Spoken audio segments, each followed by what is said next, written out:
Similar, but a little different, is a loan payoff statement. What makes the loan payoff statement different than the short year statement? They only get two things. If the loan's paying off and the escrow account's not going to continue, I'm going to give them last year's projection. Here's what we told you was going to happen. And I'm going to give them the history up to the point of the payoff so they can compare side by side. What am I not going to give them? Projections going forward. Why? Because the loan's paying off. And so it's a short year statement because it likely hasn't been a full 12 months since the last time. Now, it could be. You could have a few that hit there, but likely it's something less than 12 months. Projection and history. No projection going forward. So last year's projection, actual history since last year, no projection going forward. Now, in addition to just the general idea of that payoff statement, the statement itself has to be provided within 60 days of the loan payoff. I almost want to forget that I even told you that. Here's why. Flip to page number 17, number 2A at the top.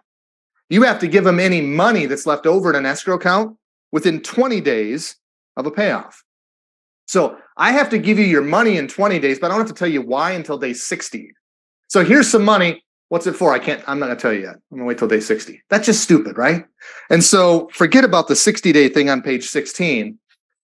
When you send them their money, do the statement, knock it all out and say, hey, by the way, we closed out your escrow account. Here was the projection from last year. Here's the history. And here's the money that was left over. And just be done and move on. Now, a couple other things here about escrow account balances. We were talking about the payoff. About the analysis that has to be done with a payoff and then the money that's left over. There's some additional things we need to talk about with that money that's left over in the account. How do we handle that? Do we just send it to the customer? Well, that's one of the options. You can mail a check to them. Okay, no question. Letter B. In a payoff scenario, can we net it against the payoff balance? Letter 2B says absolutely you can. Now, a long time ago, there used to be a requirement that you get permission, but that's no longer the case. You can net it without permission. You don't even have to tell them you're doing this. Now, that would be good customer service, but it's not a requirement of the regulation. Letter C. What if we have a loan that's currently on our books and we're going to do the new loan, refinance, if you will, tearing up loan A, replace it with loan B. Loan A that we're tearing up has an escrow account, and so will loan B. Can we just take the money from this escrow account and start a new one? No, not without permission and the loan meeting one of the three criteria at the bottom of page 17. So I don't need your permission to net it against the payoff, but if I want to carry the money from this escrow account to this new one, I've got to get your permission and the loan has to meet one of the three criteria. Or I can just mail you a check. The net result with any one of these is the same. The borrower gets their money. It's just how it looks on paper. If I mail you a check, you get the money.